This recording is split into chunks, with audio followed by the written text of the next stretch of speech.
தமிழ்நாட்டில் எந்த வகை விவசாயம் செயற்கை வளர்ச்சி சீராக்கிகள் மற்றும் கால்நடை தீவன சேர்க்கைகளை தவிர்க்கிறது? ஏ. பாரம்பரிய விவசாயம் ட்ரெடிஷனல் ஃபார்மிங். பி. வணிக விவசாயம் கமர்ஷியல் ஃபார்மிங். சி. நிலையான விவசாயம் சஸ்டெய்னபிள் ஃபார்மிங். டி. இயற்கை விவசாயம் ஆர்கானிக் ஃபார்மிங். சரியான பதில் டி. இயற்கை விவசாயம் ஆர்கானிக் ஃபார்மிங். 8. இயற்கை விவசாயம் என்பது செயற்கை உரங்கள், பூச்சிக்கொல்லிகள் மற்றும் வளர்ச்சி ஊக்கிகளை தவிர்த்து சூழலியல் சமநிலையை பேணும் ஒரு விவசாய முறையாகும். மிகவும் தொடர்ச்சியற்றதாக விவரிக்கப்படும் மலைத்தொடர் எது? ஏ. சிவாலிக்ஸ் சிவாலிக்ஸ். பி. காரகோரம் கர்கோரம். சி. பெரிய இமயமலை கிரேட்டர் ஹிமாலயஸ். டி. சிறிய இமயமலை லெசர் ஹிமாலயஸ். சரியான பதில் ஏ. சிவாலிக்ஸ் சிவாலிக்ஸ். சரியான விடை இமயமலையின் வெளிப்பகுதியான சிவாலிக் குன்றுகள் ஆறுகளால் கொண்டுவரப்பட்ட படிவுகளால் ஆனவை மற்றும் இவை அதிக அரிப்புக்கு உள்ளாவதால் தொடர்ச்சியற்று காணப்படுகின்றன. இவை இமயமலையின் மிக குறைந்த உயரம் கொண்ட மலைத்தொடராகும். ஆஸ்திரேலிய பாலைவனத்தில் காணப்படும் கூரான சுண்ணாம்பு தூண்கள் யாவை? ஏ. ஹமாடாக்கள் ஹம்டாஸ். பி. ரெக்குகள் ரெக்ஸ்.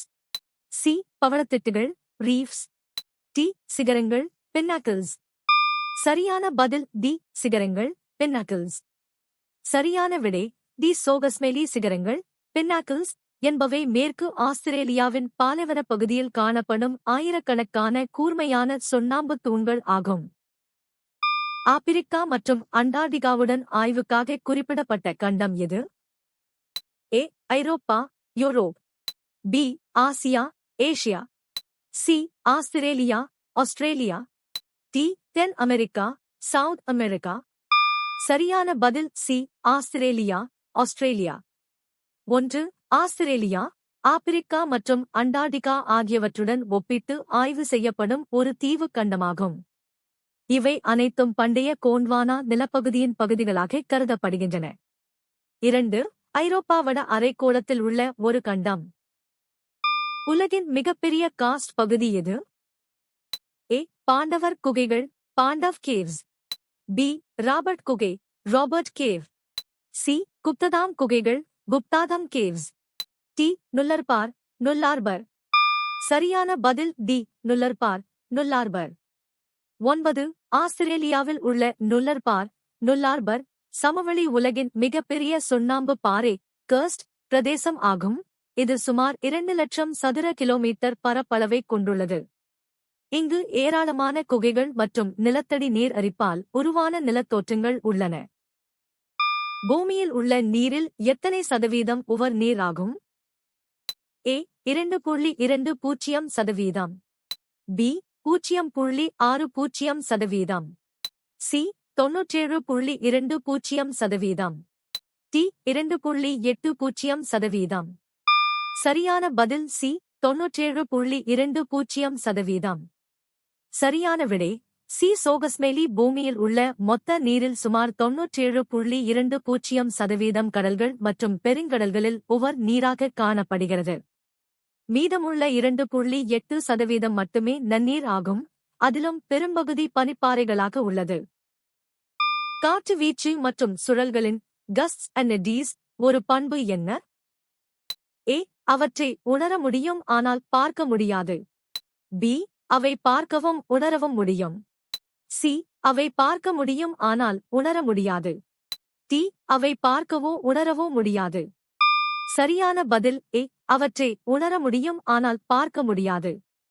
சரியான விடை ஏ. சோகஸ்மெலி காற்று என்பது கண்ணுக்கு தெரியாத வாயுக்களின் கலவையாகும். எனவே அதன் வேக மாறுபாடுகளே கஸ்ட்ஸ் நம்மால் உணர மட்டுமே முடியும். வளிமண்டல அழுத்த வேறுபாடுகளால் ஏற்படும் இந்த இயக்கங்களை கருவிகள் மூலம் அளவிடலாமே தவிர நேரடியாக பார்க்க முடியாது. உருகிய மாக்மா சில சமயங்களில் எங்கே குளிர்ந்து ஊடுருவும் தீப்பாறைகளை உருவாக்குகிறது? ஏ. கடல் அகழிகளில். பி. பூமியின் மேற்பரப்பில். சி. எரிமலைகளுக்குள். டி. பூமியின் மேலோட்டிற்குள் ஆழமாக. சரியான பதில் டி. பூமியின் மேலோட்டிற்குள் ஆழமாக.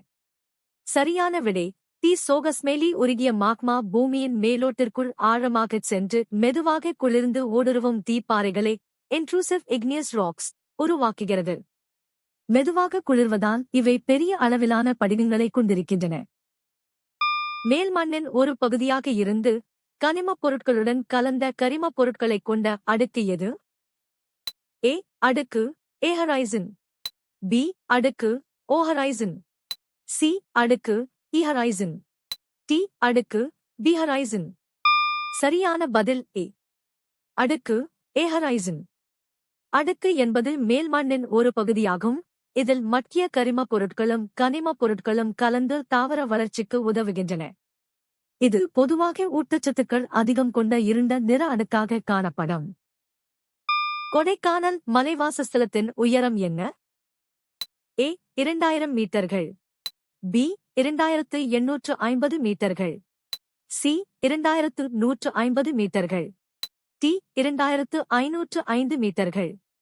சரியான பதில் சி 2150 மீட்டர்கள். 8. கொடைக்கானல் மலைவாசஸ்தலம் கடல் மட்டத்திலிருந்து சுமார் 2150 மீட்டர் உயரத்தில் அமைந்துள்ளது. இது தமிழ்நாட்டின் திண்டுக்கல் மாவட்டத்தில் உள்ள பழனி மலையில் அமைந்துள்ள ஒரு புகழ்பெற்ற சுற்றுலா தலமாகும். பின்வருவனவற்றில் ஒன்று அல்லது அதற்கு மேற்பட்ட கனிமங்களின் திரட்டு எது? ஏ மண் சால், பி ஒரு பாறை a rock, சி எரிமலை குழம்பு லாவா, டி பீங்கான் சிராமிக்ஸ். சரியான பதில் பி ஒரு பாறை a rock. சரியான விடை பாறை என்பது ஒன்று அல்லது அதற்கு மேற்பட்ட கனிமங்களின் இயற்கையான கலவை அல்லது திரட்டு ஆகும். புவியின் மேலோடு பெரும்பாலும் இத்தகைய பாறைகளால் ஆனது. பரப்பு வகைகள் வளிமண்டலத்தில் உள்ள எந்த தனிமத்தை மண்ணில் நிலைநிறுத்த உதவுகின்றன? A oxygen oxygen, B carbon carbon, C hydrogen hydrogen, D nitrogen nitrogen. சரியான பதில் டி நைட்ரஜன் நைட்ரோஜன். பரப்பு வகைகளின் வேர் முடிச்சுகளில் உள்ள ரைசோபியம் பாக்டீரியாக்கள் வளிமண்டல நைட்ரஜனை மண்ணில் நிலைநிறுத்தி மண்ணின் வளத்தை அதிகரிக்கின்றன. இது இயற்கை உரமாகவும் பயிர் சுழற்சி முறையில் மிக முக்கிய பங்கையும் வகிக்கிறது. நிலத்திலிருந்து நீரோடைகள், ஆறுகள், ஏரிகள் மற்றும் பெருங்கடல்களுக்குள் பாயும் நீரைக் குறிக்கும் சொல் எது? ஏ பதங்கமாதல் சப்ளிமேஷன், பி நீர் உட்புகுதல் இன்ஃபில்ட்ரேஷன், சி மேற்பரப்பு வழிந்தோடல் ரன் ஆஃப், டி மழைப்பொழிவு பிரிசிபிடேஷன். சரியான பதில் சி மேற்பரப்பு வழிந்தோடல் ரன் ஆஃப். சரியான விடை சி சோகஸ்மேலி. நிலப்பரப்பில் மழை பெய்யும்போது மண் உறிஞ்சியது போக மீதமுள்ள நீர் புவியீர்ப்பு விசையினால் ஆறுகள் மற்றும் கடல்களை நோக்கி பாய்வது மேற்பரப்பு வழிந்தோடல் எனப்படும். இது நீர் சுழற்சியின் ஒரு முக்கிய அங்கமாகும். கோள வடிவ பூமியை ஒரு தட்டையான மேற்பரப்பில் பிரதிநிதித்துவப்படுத்தும் முறை என்னவென்று அழைக்கப்படுகிறது? ஏ இடுக்கிடப்பியல் டாபோகிராஃபி, பி புவியியல் ஜியோகிராஃபி, சி இயற்கை அமைப்பியல் பிசியோகிராஃபி, டி வரைபடவியல் கார்ட்டோகிராஃபி. சரியான பதில் டி வரைபடவியல் கார்ட்டோகிராஃபி. சரியான விடை டி சோகஸ்மேலி. வரைபடவியல் கார்ட்டோகிராஃபி என்பது புவியின் வளைந்த மேற்பரப்பை ஒரு தட்டையான காகிதத்தில் வரைபடமாக மாற்றும் கலை மற்றும் அறிவியல் ஆகும். இதில் வரைபட கோட்டுச் சட்டங்கள் மேப் ப்ரொஜெக்ஷன்ஸ் முக்கிய பங்கு வகிக்கின்றன. புவியின் எந்த அடுக்கு திடமான வெளிப்புற அடுக்கு என்று குறிப்பிடப்படுகிறது? ஏ கருவம் கோள், பி கவசம் மேண்டில், சி பாறைக்கோளம் லித்தோஸ்பேர், டி புவிமேலோடு கிரஸ்ட். சரியான பதில் சி பாறைக்கோளம் லித்தோஸ்பேர். 5. பாறைக்கோளம் என்பது புவிமேலோடு மற்றும் மேல் கவசத்தின் ஒரு பகுதியை உள்ளடக்கிய திடமான மற்றும் கடினமான அடுக்கு ஆகும். இது டெக்டோனிக் தட்டுகளாக பிரிக்கப்பட்டு புவியின் மேல்பரப்பில் அமைந்துள்ளது. இந்தியாவின் வடிகால் அமைப்பு எந்த பண்பின் அடிப்படையில் 2 பெரிய குழுக்களாக பிரிக்கப்பட்டுள்ளது? ஏ அவற்றின் வரலாற்று முக்கியத்துவம், பி அவற்றின் இருப்பிடம், சி அவற்றின் மூல உயரம், டி அவற்றின் வெளியேற்ற அளவு. சரியான பதில் பி அவற்றின் இருப்பிடம். சரியான விடை பி சோகஸ்மேலி. இந்தியாவின் வடிகால் அமைப்பு அவை உருவாகும் இடத்தின் அடிப்படையில் இமயமலை ஆறுகள் மற்றும் தீபகற்ப ஆறுகள் என 2 முக்கிய பிரிவுகளாக பிரிக்கப்பட்டுள்ளன. இமயமலை ஆறுகள் வற்றாத ஆறுகளாகவும் தீபகற்ப ஆறுகள் பருவமழை ஆறுகளாகவும் உள்ளன. தொழிற்சாலைகளுக்கான நில ஒதுக்கீட்டில் அரசாங்கம் கட்டுப்பாடுகளை விதிப்பதற்கான ஒரு காரணம் என்ன? ஏ. பிராந்திய ஏற்றத்தாழ்வுகளை குறைக்க. பி. பெரிய நகரங்களில் குழுவாக இருப்பதை ஊக்குவிக்க. சி. பிராந்திய ஏற்றத்தாழ்வுகளை அதிகரிக்க. டி. அதிகப்படியான மாசுபாட்டை ஊக்குவிக்க. சரியான பதில் ஏ. பிராந்திய ஏற்றத்தாழ்வுகளை குறைக்க. பின்தங்கிய பகுதிகளில் தொழிற்சாலைகளை அமைப்பதன் மூலம் அனைத்து பகுதிகளும் சமமான வளர்ச்சியைப் பெற அரசாங்கம் முயல்கிறது. இது வேலைவாய்ப்பு மற்றும் உள்கட்டமைப்பை சீராக பரப்ப உதவுகிறது. செல்வாஸ் காடுகளில் தினசரி மழை பொதுவாக எந்த நேரத்தில் பெய்யும்? ஏ. மதியம் 12 மணி 12 pm. பி. மதியம் 2 மணி 2 pm. சி. மாலை 4 மணி 4 pm. டி. காலை 10 மணி 10 am. சரியான பதில் சி. மாலை 4 மணி 4 pm. சரியான விடை சி. சோகஸ்மெலி செல்வாஸ் காடுகளில் வெப்பச்சலனம் காரணமாக தினமும் மதியம் வெப்பம் அதிகரித்து மாலை 4 மணியளவில் மழை பெய்யும். இது 4 மணி கடிகார மழை 4 o'clock rain என்று அழைக்கப்படுகிறது. நீங்கள் எத்தனை சரியாக பதிலளித்தீர்கள்?